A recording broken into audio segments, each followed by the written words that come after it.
Dunia hiko vile vile, milima, mabonde na mito hiko pale pale.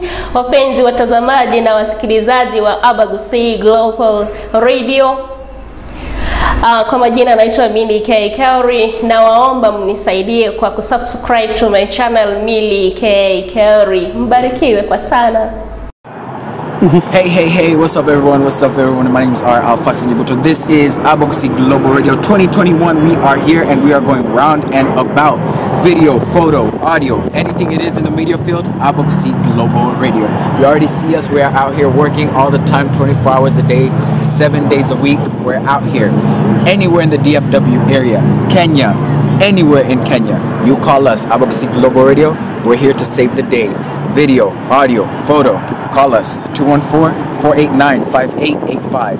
Abagusi Global. Dunia hiko vile vile, milima, mabonde na mito hiko pale pale. Dunia hiko vile vile, milima, mabonde na mito hiko pale pale. Wapenzi watazamaji na wasikilizaji wa Abagusi Global Radio, kwa majina naitwa Milly K. Kelly, na waomba mnisaidie kwa kusubscribe to my channel Milly K. Kelly. Mbarikiwe kwa sana.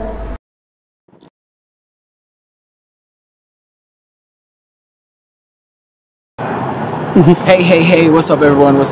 My name's R. Alfax Nyibuto. This is Abagusi Global Radio 2021. We are here and we are going round and about.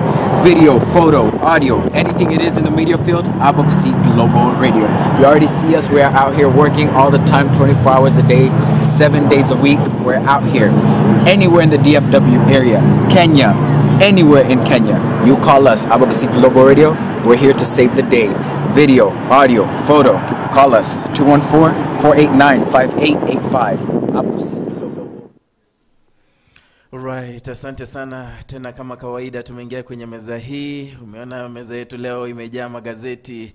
The Standard, Taifa Leo, tutataka kukupasha yaliyomo jinsi yamenakiliwa katika magazeti yetu hii leo. Nite Edwin Mukaya, Fidel Omoshoge, na hii ni AGR magazetini. Tunaanza na jalada la The Standard moja kwa moja. Tuangazie yaliyomo kwenye jalada hili. Before tuanze Edwin, kuna swala huko ningependelea wale ambao wanatutizama, wale ambao wanatusikiliza wakati kama huu, sijui kama tukimalizia tuone kama watakuwa wametoa shauri wao kwa swala hili.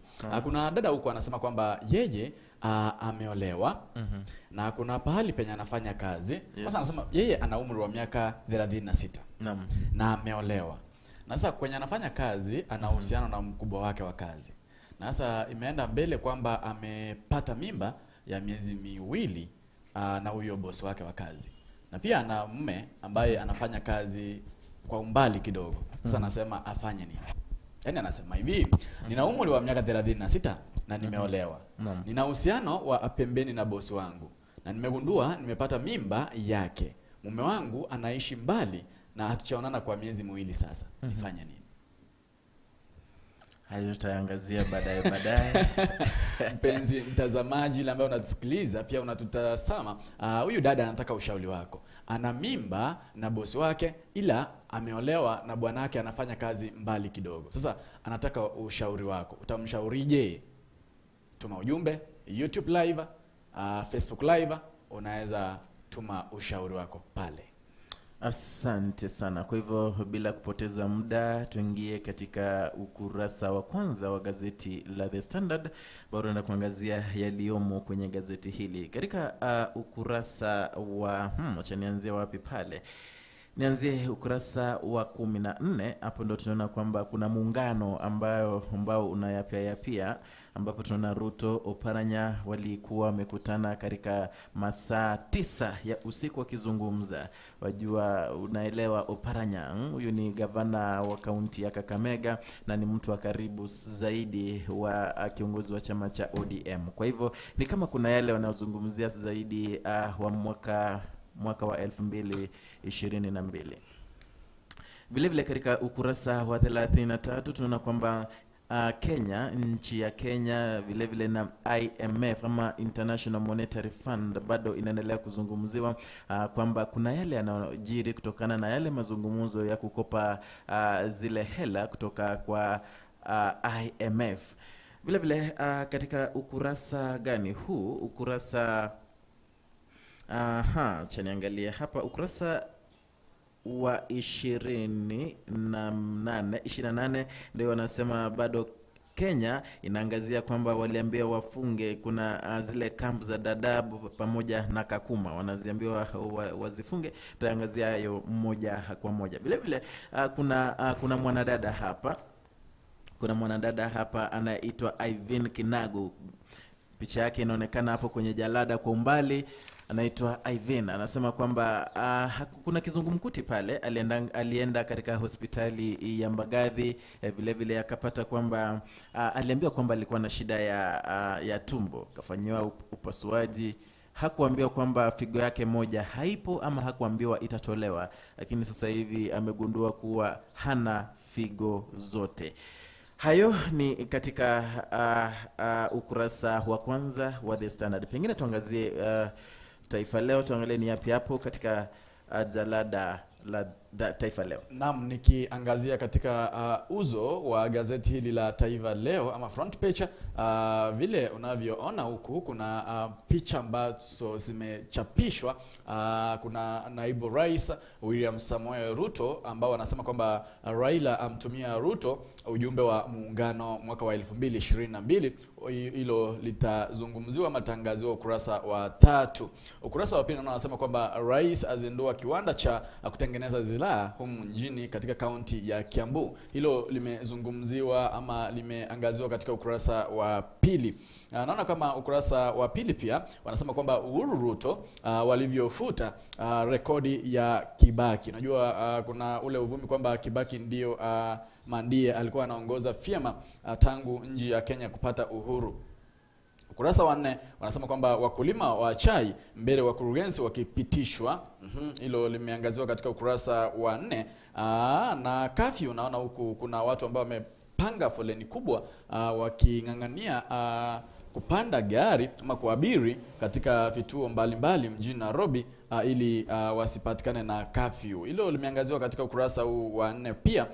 Pia wanasema kwamba wanahabari wakemea mauaji ya mwenzao. Kuna yule mwanadada ambaye alikuwa anafanya kazi ya wanahabari katika kituo cha runinga cha KPC ambaye alifiatuliwa malizazi na machambazi na kuliwa hapo jana.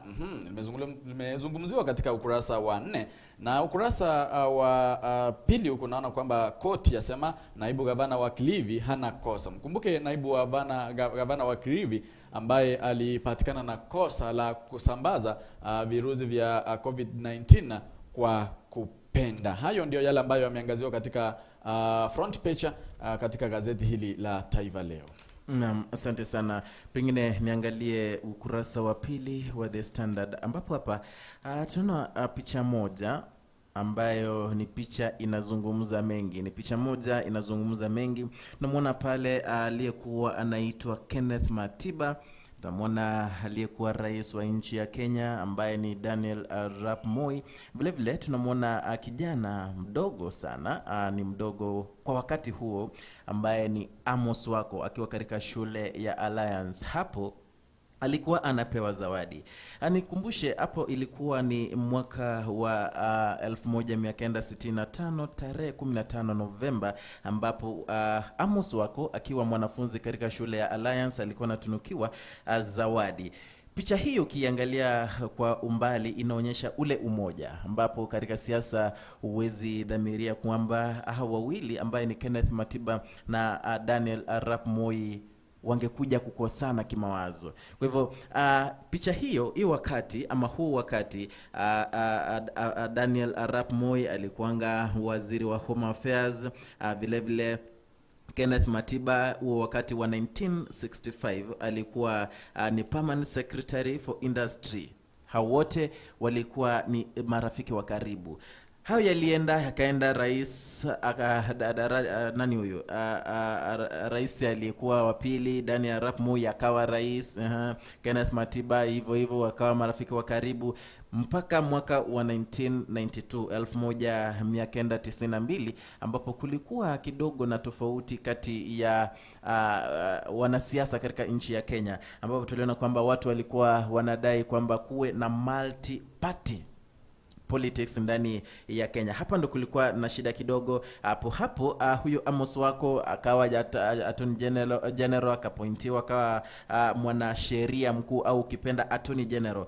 Na wakati huo rais Daniel Arap Moi alikuwa na hofia uongozi wake, manake Kenneth Matiba ndiye alikuwa anaongoza hayo marekebisho katika katiba ya Kenya ukipitia chama cha Ford Asili. Na hiki chama ama hichi chama ndo kilikuwa kinatetesha zaidi KANU ambayo ilikuwa imejisimamia na ilikuwa na nguvu zaidi. Hayo yaliendelea lakini Amos Wako alisaidia sana, ambapo alitengeneza marekebisho, manake alikuwa ni mwana sheria mkuu. Akafanya marekebisho kidogo ambayo yalimruhusu Daniel Arap Moi kuingia tena ama kuwania tena kiti cha urais kwa nafasi ya pili tena. Kwa hivyo hayo yakaendelea. Kisha hayo yote jinsi yalivyokuwa yakiendelea hivyo, ule uhusiano kati ya Matiba na Moi ukaendelea kudidimia. Mwishowe Matiba aliwania kiti cha urais lakini hakuibuka mshindi, na hapo ndo hiyo ndoto yake ilikwamia, hakuuliza tena. Hayo yote ama historia hiyo yote ni historia njema, utaipata katika ukurasa wa pili wa The Standard. Ukurasa wa 3. Ukurasa wa 3 hapa tunaona kuna vijana wawili mapacha ambao historia yao inasimuliwa hapa, ambao wanatoka sehemu ya Mumias East Sub County, ambapo wanaitwa ni Simon na Gilbert. Ni mapacha ambao wanafanana kabisa kwa sura, ukiwatazama kidogo waweza kosa kuwateua useme huyu ni nani. Unaweza shindwa kuwatenganisha hawa wawili. Mamake anaelezea jinsi hawa mapacha ambao ni wako na miaka 23 wamekuwa wakiwa shule ya chekechea, shule ya msingi, sekondari, hadi wameingia college. Wakiwa wadogo zaidi ilikuwa ni vigumu kuwatenganisha, manake mmoja akiwa mgonjwa mwingine pia hawezi fanya lolote, hawezi fanya chochote hadi yule mwenzake pia amepona, na huyu hakipona mwenzake pia anaugua. Kwa hivyo ilikuwa ni msururu wa magonjwa ambao pia iliwazuia wenyewe kufanya vyema darasani. Wakiwa pale shule ya msingi vile walikuwa wanaketi pamoja. Shule ya msingi ilikuwa inaitwa Isango Primary. Hapo ndo walienda wakahudhuria masomo yao ya msingi, na ilikuwa ni vigumu zaidi, manake ukiadhibu mmoja yule mwingine pia machozi ndio yanamdondoka. Wakaingia shule ya upili ya Makunga, ambapo pia waliendelea masomo yao, na vile ilikuwa ni vigumu ikiwa ni kutoka nje ya shule ama ni kwenda trip. Vile ilikuwa vigumu kwa walimu kuchukua mmoja kuacha mwingine, manake hata darasani walikuwa wanaketi pamoja, huwezi tenganisha mmoja kwa mwingine. Walikuwa wanaishi pamoja, walikuwa pamoja hivyo, na hasa sasa hivi watu wanafikiria kwamba pengine wanaweza oa mapacha wenzao manake jinsi walivyo hata wakiwa sekondari, yale masomo, kuna yale masomo unateua haya ndo nafanya na acha haya mengine. Walichukua the same subjects, manake walikuwa wanataka kwenda college moja kisha wafanye the same career. Kwa hivyo ni hadithi nzuri, ni story nzuri kabisa katika ukurasa huo wa 3. Ukurasa wa pili katika gazeti la Taifa Leo wanasema kwamba Kenya yaanza kujitengenezea silaha. Hapa ni pale ambapo rais alizindua kiwanda cha kutengeneza silaha katika kaunti ya Kiambu. Hilo ndilo swali ambalo limeangaziwa katika ukurasa huu wa pili. Ukurasa huu wa pili pia unasema kwamba kuna jinsi ama namna Uhuru na Ruto, na Uhuru ambaye ni rais na naibu wake Ruto, walivuta enzi za aliyekuwa rais wa Jamhuri ya Kenya Mwai Kibaki. Katika ukurasa huu pia wa pili wamesema kwamba naibu gavana aondolewa kesi ya kueneza corona. Hii ni ile kesi ambayo naibu gavana wa Kilifi Gideon Saburi aliekelewa kwamba ama alikuwa na madai kwamba alisambaza ugonjwa wa COVID-19 kwa kupenda. Nasemekana kwamba ameondolewa hayo madai. Katika ukurasa huu wa pili pia wanasema kwamba wabunge wakanusha kuhongwa kwa makao. Unajua kuna kampuni moja ya ujenzi ambayo sasa inasema kwamba wabunge ama ile kamati ya kushughulikia ujenzi katika bunge kuu iliongwa. Hayo ndio yameangaziwa katika ukurasa huu wa pili. Wanasema kwamba Raila amtumia Ruto ujumbe wa muungano. Kuna ule ufumi umekuwa kwamba kuna dalili zimeibuka kwamba muungano kati ya naibu wa rais William Samoei Ruto na kinara wa ODM Raila Amolo Odinga unazukwa kwa ajili ya uchaguzi wa mwaka wa 2022. Hii ni baada ya Daktari Ruto kukutana na gavana wa Kakamega Wycliffe Oparanya ambaye ni mwandani wa kinara wa chama cha ODM Raila Amolo Odinga. Although imesemekana kwamba huyo gavana wa Kakamega Wycliffe Oparanya amesema kwamba mkutano huo ulikuwa mkutano wa bahati tu, wala haukuwa mkutano wa kupangwa. Hivyo kuna uwezekano kwamba kutakuwa na muungano kati ya chama cha ODM na chama cha UDA ambacho kinahusishwa na naibu rais William Samoei Ruto. Huo ndio ujumbe na taarifa ambayo imechapishwa katika ukurasa huu wa 3. Alafu ukurasa huu wa 3 pia wanazungumzia kuhusu siasa kutoka kaunti ya Nyamira. Wanasema kwamba chaguo langu ni Gesami na sirudi nyuma. Gavana Nyaribo sisitiza. Unajua kuna ule uvumi ulikuwa kwamba wabunge wa kaunti hiyo ama diwani wa kaunti hiyo walimkana Gesami kwa kusema kwamba hakuwa amevaa katika cheo hicho cha kuwa naibu wa gavana katika kaunti hiyo ya Nyamira. Sasa gavana Amos Nyaribo amesema kwamba yeye chaguo lake ni Daktari Gesami. Hayo ndio yale ambayo yamechapishwa katika ukurasa huu wa 3. Naam, asante sana.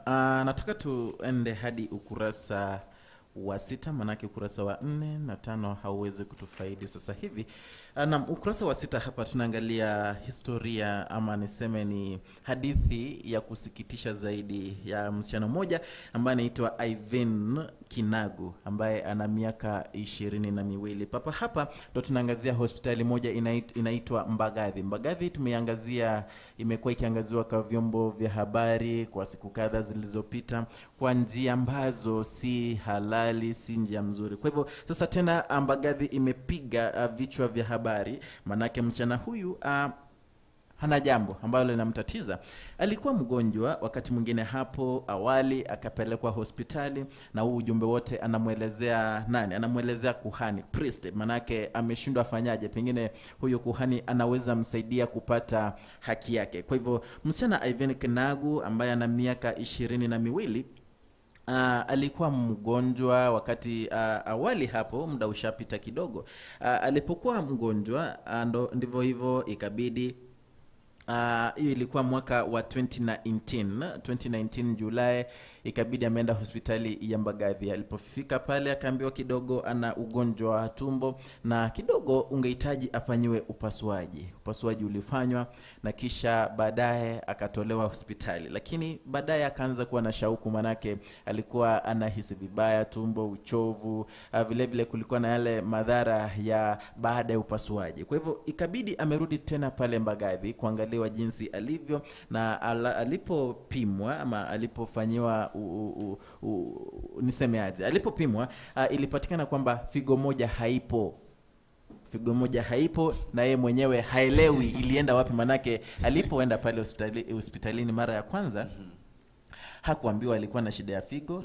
Kuanzia hapo vile vile hakuambiwa kwamba atatolewa. Naona. Kwa hivyo na ujumbe uliotolewa kutokana na hayo matibabu ya kwanza ulikuwa unaonyesha kwamba, ama ule udodosi ulikuwa unaonyesha kwamba yeye mwenyewe figo zote zilikuwa sawa. Unaona. Kwa hivyo sasa anashughulika na mashida, anataka kujua haki zake ziko wapi, manake inakuaje. Kwa hivyo aliporudi pale akapata na figo moja, sasa akaanza kuwa na zile shauku zake, akaona kwamba kulikuwa na jambo fulani. Akarudi tena kwenye hospitali ya Mama Lucy. Alipoenda pale kuhakikisha, vile vile akaskaniwa, akaonyeshwa kwamba, akaambiwa kwamba ana figo moja, manake figo moja haipo. Kwa hivyo yeye mwenyewe anaona kwamba kuna uwezekano alipoenda hospitali ya Mbagathi mara ya kwanza figo yake moja wakati alifanywa upasuaji pengine ilitolewa maybe kauzwa, uwezi jua manake ukitolewa figo nenda wapi, ni kuuzwa. Kwa hivyo ndo hayo hajaelewa, na daktari alimfanyia upasuaji kulingana na zile documents zenye alipewa kutoka hospitali ya Mbagathi. Alikuwa anaitwa Dr. Tinega. Vile vile alipofikiwa na watu wa The Standard, Tinega alisema kwamba hakuna uwezekano kwamba kuna mtu anayeweza kutoa figo yake. Kuna uwezekano figo yake haikutolewa katika hospitali hiyo ya Mbagathi. Tena kidogo daktari huyu akasema kwamba kuna uwezekano vile vile mwenye alifanya huo upasuaji si yeye. Kuna mwingine pengine alifanya akatumia jina lake, hapa tujaelewa manake ni kizungumkuti hapo. Vile vile kuna daktari mmoja anayeitwa Ahmed Twahir. Mwenyewe anasema kwamba haiwezekani kwamba kuna watu wanauza figo, manake hapa Kenya bado hatujapata yule mtu mwenye kuna umahiri wa kutosha kutoa figo kisha kuuza maybe kwa nchi zingine jinsi nchi zingine wanafanya. Story hiyo ama hadithi hiyo utaipata kwenye ukurasa wa 6. Vile vile katika ukurasa wa 7 ndo hapa sasa tumeangazia kwamba kuna kuuzwa viungo vya mwili. Kuna biashara ambaye ni ya kichini chini, tunasema chini ya carpet ama chini ya maji. Chini ya maji. Ndio ya kuuza viungo vya mwili na binadamu. Vile vile kuna kuuza, ni biashara ya kuuza binadamu. Unakuja anapata videla hapa na mpeleka na muunganisha na muuza kwa ndugu nje, anaenda anakata sikio moja inauzwa hivyo. Hivyo ndio biashara. Kutokana na ripoti ambayo imefanywa na International Organization for Migration IOM, inasema kwamba uuzaji wa binadamu ama biashara za binadamu, human trafficking, inaendelea kuenezwa sana hasa katika nchi ya Kenya, Tanzania, Uganda pamoja na Burundi. Vile vile kuna kesi nyingi sana ambazo zimeripotiwa za kuuzwa kwa viungo vya mwili mwili wa binadamu. Vile vile IOM hiyo ama International Organization of Migration imesema kwamba watu 1916 wameripotiwa kuuzwa katika kutoka kwa hizo nchi, tukianzia Tanzania, Kenya ni watu 372, hivyo. Kwa hivyo inaendelea, na ukiangalia kwa mapana na marefu Kenya ndio imezidi, manake wanatuambia hapa kwamba Kenya 19% ya hiyo biashara. Unaona, tukikuja nchi ya Uganda iko na 17%, Uganda, Tanzania iko na 17%, Uganda iko na 13%. Kwa hivyo unaona Kenya, hata kama huyu daktari kwa huu kurasa wa 6 alisema kwamba hapa Kenya tujapata ule mtu mwenye akona umahiri wa kutoa ile figo na kuiuza, kunao. Na vile vile kuna kuuzwa kwa binadamu.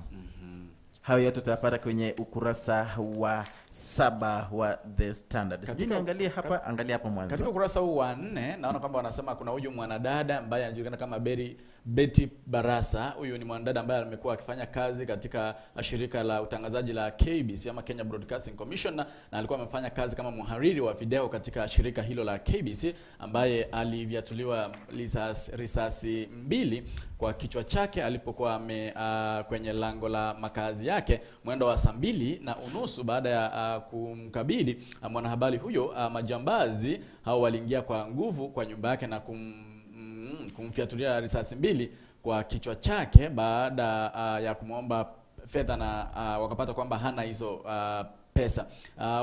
Waliwashinda nguvu mumewe wakiwa na mfanyakazi wao ambao sasa walijaribu kutorokea usalama wao. Hiyo taarifa imechapishwa katika ukurasa wa 4.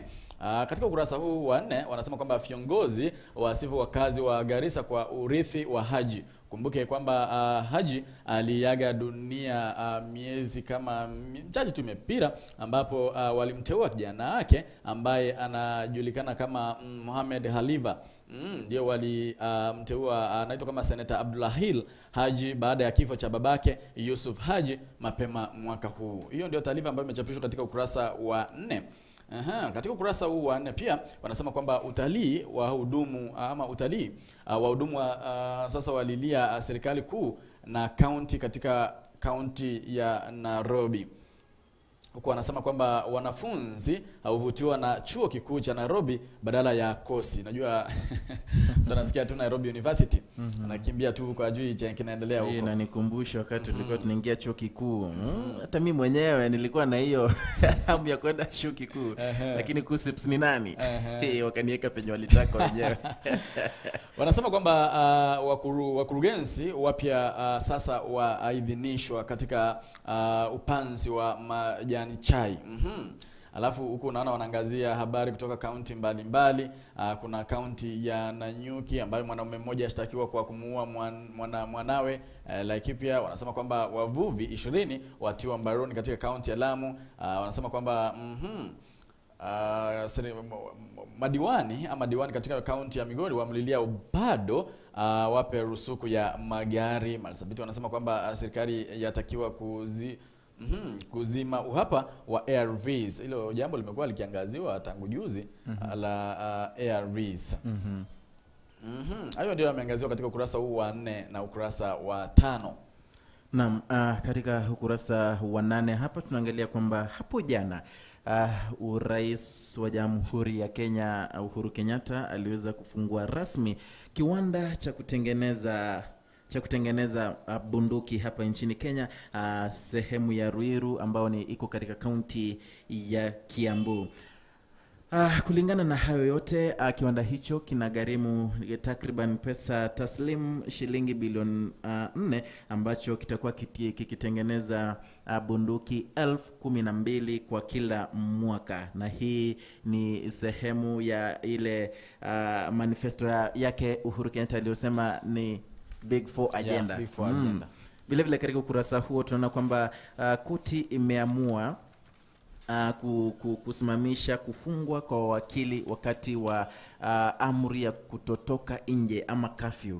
Kitamu najua mawakili pia hawakupewa ule uhuru kwamba wanapeana huduma muhimu ama essential services. Kwa hivyo kutokana na yale yaliyowekwa kotini, waliambiwa sasa ama walikubaliwa kwamba ama ilisitishwa kwamba wasishikwe, manake pia wanapeana huduma muhimu zaidi ama essential services. Hayo yote tutapata katika ukurasa wa 8. Vile vile tumekuwa tukiangazia wiki hii watu kadha wa kadha wamekuwa kijitokeza kuwania kiti cha hakimu mkuu ama chief justice. Wengi wamekuwa watu wamesoma zaidi hii Kenya.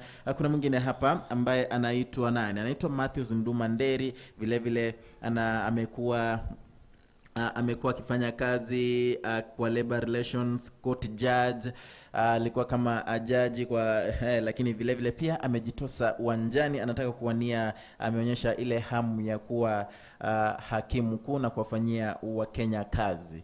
Vile vile kuna mwanadada hapa ambaye amesoma zaidi, vile vile anajiita law scholar Patricia Kameri. Ni mwanadada ambaye aliandika CV tunataje kwa Kiswahili, CV ya 40 pages. Aliandika CV ya 40 pages akisema kwamba pia yeye ana hamu ya kuhudumia Wakenya. Hayo ni baadhi tu yaliyomo katika ukurasa wa 10 wa The Standard. Nikiangazia katika, kwanza niwakumbushe lile swala ambalo tulikuwa tunahitaji ushauri.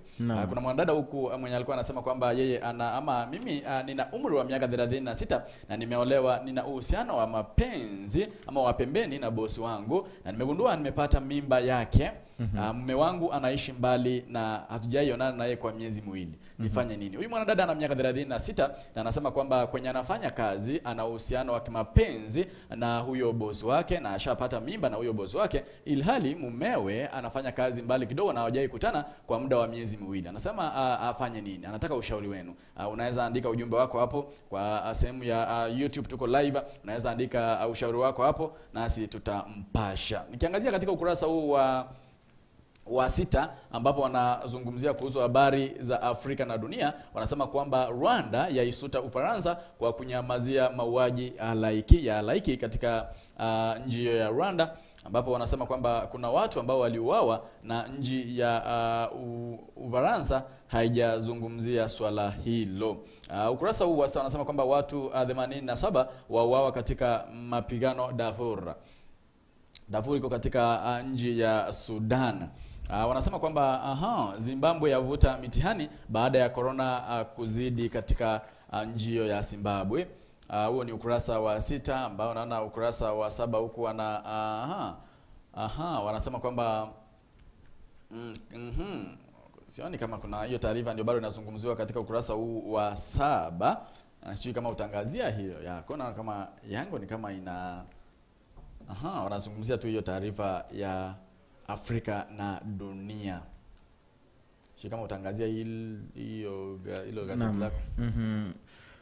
Mtazamaji, katika ukurasa wa 12 hapa tunaangazia chuo kikuu cha JKUAT ama ukipenda Jomo Kenyatta University of Agriculture and Technology kwamba kinaandaa leo hii tarehe 9 April kuna graduation ceremony. Kuna watu wanahitimu leo ambapo kuna tuna 4332 graduates ambao wanaenda kuhitimu leo hii. Kwa hao wote 1432 tunapata kwamba kuna 3988 ambao ni undergraduates. Vile vile kuna watu 113 ambao wamehitimu postgraduate diplomas. Vile vile kuna 203 ambao wamehitimu masters na vile vile watu 28 ambao wamehitimu PhDs. Hiyo leo ambapo ni graduation ya JKUAT. Penzi mtazamaji, naona muda unayoyoma zaidi. Kuna mengi tunaenda kuangazia, japo nataka tukimbie madukani. Nikirejea nataka kukujulisha kuhusu coalition. Kuna muungano ambao unatarajiwa kutengenezwa kati ya Ruto naibu wa itakuwa moto sana. Kwa hivyo tukimbia madukani kisha tutarejea tena. Hey, what's up everyone? My name's Alfax Nyibuto. This is Abogusi Global Radio 2021. We are here and we are going round and about video, photo, audio, anything it is in the media field, Abogusi Global Radio. You already see us. We are out here working all the time, 24 hours a day, 7 days a week. We're out here anywhere in the DFW area, Kenya, anywhere in Kenya. You call us, Abogusi Global Radio. We're here to save the day. Video, audio, photo. Call us 214-489-5885. Abogusi Global Radio. Karibu tena. Ukurasa ni wa 14 wa The Standard ambapo tunaangalia muungano ambao unaendelea kuongelewa kati ya naibu wa rais William Samoei Ruto pamoja na kinara wa ODM Raila Odinga. Hapo jana tunapata gavana wa Kakamega Wycliffe Oparanya walikutana na naibu wa rais Ruto uko Narok ambapo walizungumza kuanzia saa ilikuwa majira ya adhuhuri hivi hadi usiku hivi kianza alasiri pale, ambapo waliongelea mengi ambayo inasemekana kwamba walikuwa wanazungumza kuhusu muungano ambao pengine wanaweza utengeneza kati ya Ruto na Raila. Vile vile tuliangalia jana magazeti ya jana tuliangalia kwamba kulikuwa na kikao kati ya Kitui, magavana anuai waliketi pale hotelini pale Nairobi wakizungumzia yale ambayo watakuja kufanyika mwaka wa 2022. Kwa hivyo sasa hivi ni kama tuendelee kutarajia kwamba pengine kuna muungano utakuja, sababu naona huko wamesema kwamba huyo gavana wa kaunti ya Kakamega Wycliffe Oparanya amesema kwamba ulikuwa mkutano wa kibahati tu wala haukuwa ama haukupangwa. Kwa kuwa mimi ni mwanasiasa, naibu rais aliniuliza iwapo tunaweza fanya kazi kwa pamoja. Hivyo naibu rais aliuliza kwamba kama huyu gavana ama na chama chake cha ODM wanaweza shirikiana na kufanya ama kuunda muungano ambao wanaweza fanya kazi kwa pamoja, naye akamjibu kwamba uamuzi alimwambia kwamba uamuzi kuhusu swala la kujadiliana ama kufanya kazi kwa pamoja unafaa kujadiliwa na chama chote. Wakamwambia kwamba acha waende wajadili alafu watamjibu. Hizo ni siasa za Kenya. Vile vile mpenzi mtazamaji, kuna anayesema hapa ambaye anaitwa Dr. Ndonye, ni mwanasiasa, vile vile ni political economist of media and communication. Anasema kwamba ingawaje gavana wa Kakamega Wycliffe Oparanya na yule wa Mombasa Hassan Ali Joho wameamua kwamba watapeperusha bendera ya chama cha ODM. Hakuna uwezekano kwamba hawa wawili mmoja wao atateuliwa ili aweze kupeperusha. Hayo ni katika ukurasa wa 16. Sijui hapo huku naona taarifa inayochapishwa huku ni ile kwamba sheria za barabarani siendelee kufuatwa kwa sababu ajali zimeonekana katika barabara nchini, na wanasema kwamba ni si Rais Suluhu afuate nyayo zake Daktari John Pombe Magufuli. Wanasema kwamba Wakenya wanalaumu IMF, ile tume ambayo inakabiri ama inaangalia fedha duniani. Wanasema kwamba wanafaa kujilaumu wenyewe kwa sababu wao tu ndio waliwachagua viongozi ambao wana tu ndodo za kifedha ama wanachipenda wenyewe. Ukurasa wa 9 naona wanasema kwamba wanaongelea kuhusu suti ya pasta ambayo ilileta shida kanisani.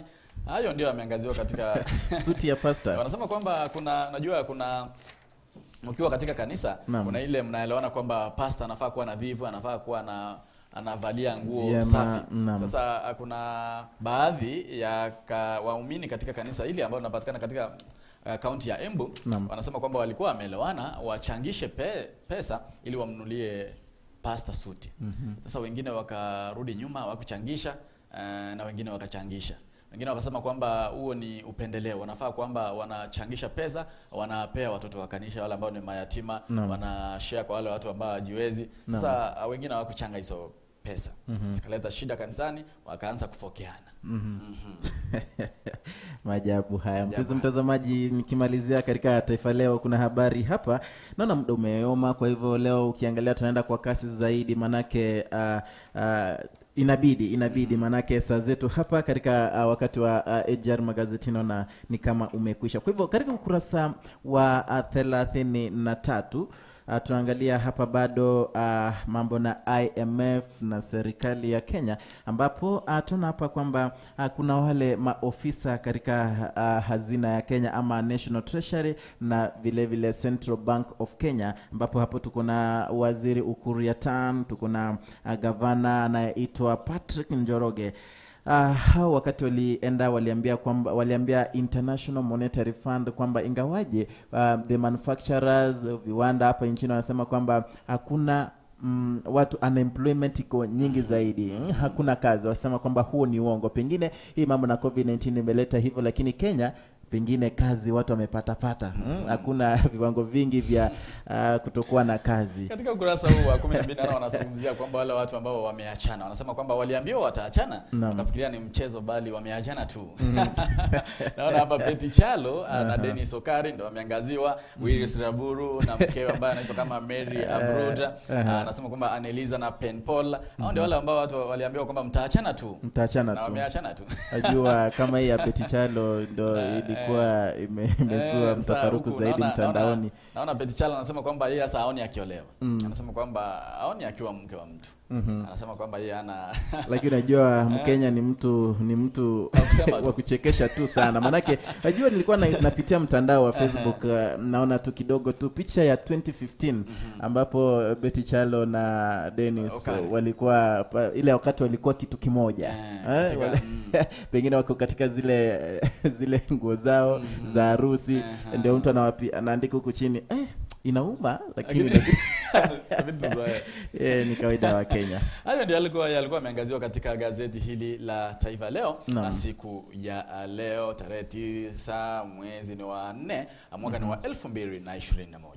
Asante sana, na sababu ya muda itabidi tumekomea hapo hadi wiki ijayo siku ya Ijumaa 3 katika meza hii ya magazetini. Tukutane pale. Niite Edwin Mukaya. Videlis Omoshoge. Kwaherini.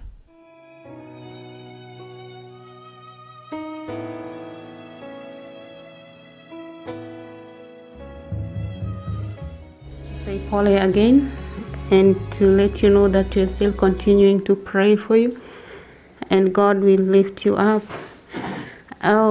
We're going to sing 2 songs.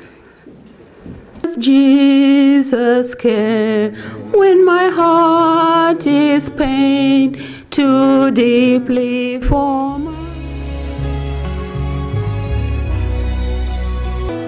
Bono nabo eratuke umuyiganoro kwa wenerete guikirana kurinde tuikiraniti neba ni nyangi amatanga wose muyiga onde bwensi Abagusi Global Radio nigoto kubikira omoyega oyu ase omotandao oyo sonche asenchira yeyemo aseyemo koraganie ogwakwa wechibicha kobwatwa video oseko live stream omoyega ogo ime ya Kenya twakire ase namba enoti 52 eyemo 3 52 inye 5 inye 52. But we didn't make it because of the limitations. Ime ya Abagusi Global Radio Ekeumbu Kyomogusi. Hey, what's up everyone? My name's Alfax Nyibuto. This is Abagusi Global Radio 2021. We are here and we are going round and about video, photo, audio, anything it is in the